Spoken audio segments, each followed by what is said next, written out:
This is Benz. Alam nyo ba, kanina pa kami nag-aantay dito at wala pang taxi.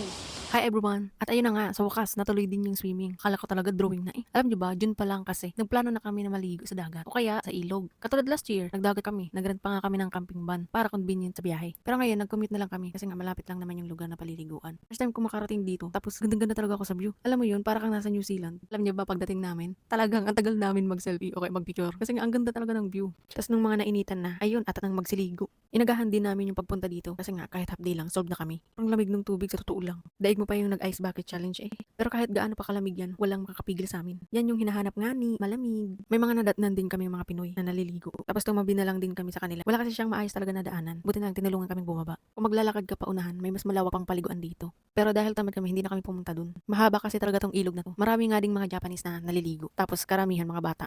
Tapos alam niyo ba, isa sa gusto ko dito sa Japan, talagang kapag Sunday, family day. Tuwing lalabas kami kapag linggo, makikita mo sa mall, talagang sama-sama sila. Nakain or nagsha-shopping, ganyan. Okay, by the way, nagbas na nga lang pala kami pa uwi. Pagod yung mga bata sa field trip. Ayun, tulog sa bus.